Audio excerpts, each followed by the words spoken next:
Hey colorettes and color studs, it's me Debbie and welcome to another ColorIt tutorial featuring the new ColorIt watercolor brush pens. The biggest concern in using these types of brush pens on non-watercolor paper is paper damage. Unlike alcohol-based markers, watercolor brush pens take longer to dry, so they might cause some crinkling. I'm currently using a wet-on-dry technique on this pedal, and so far, our coloring page is holding up well. Could it be a bit trickier to do a wet-on-wet technique? You'll find out later. But so far, so good.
I can see just the slightest dimpling at the back, but it's not bleeding through.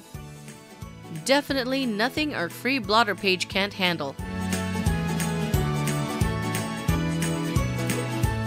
Even if the coloring page isn't as textured as ColorIt's watercolor paper, it's doing pretty well. We've proven that our ColorIt paper works well using a wet-on-dry technique. Now let's find out if it can handle the wet-on-wet technique.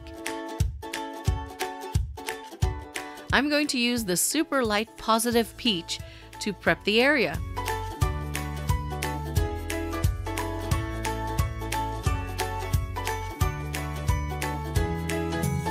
Next, I'll add in lovely lilac to achieve that nice soft shade. I can see a bit of graining on the paper where I apply the wash, but this is expected since the coloring page is not made for watercolor.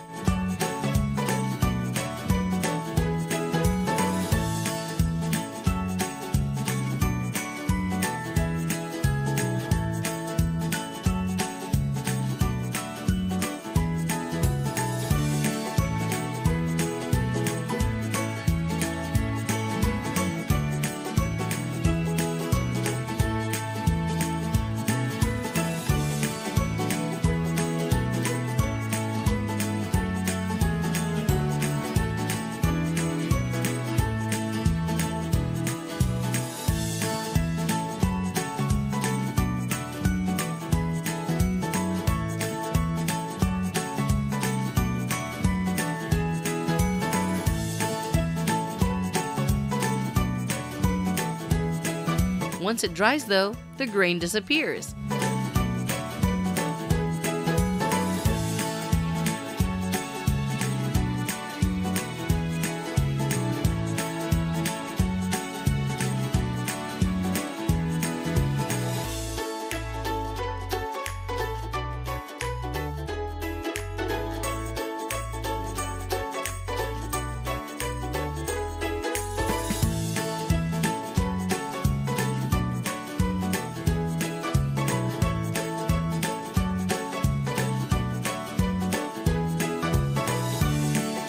Would you look at that? ColorIt paper can actually handle a bit of moisture. Check out the difference between the two techniques. Wet on dry has a more solid output, while the wet on wet is kind of subdued. If you're worried about paper damage, the best way to prevent it is to wait for moments for the pigments to dry before adding your next layer. ColorIt's premium coloring pages can certainly handle a bit of moisture, but if you want to play it safe, then wet on dry is the way to go. Better yet, use ColorIt's thick watercolor paper with these brush pens. There you have it, guys. I hope you learned a lot from this jam-packed episode. We discovered that we can actually use these pens on adult coloring book pages. That's it for today's tutorial, guys. I hope you had lots of fun. As always, don't forget to like and subscribe to our channel if you want to see more awesome content from us. If you have any comments and suggestions, don't hesitate to drop a comment below because we love talking to you guys. This has been Debbie. Have fun with your brush pens and coloring pages, and as always, free your creativity.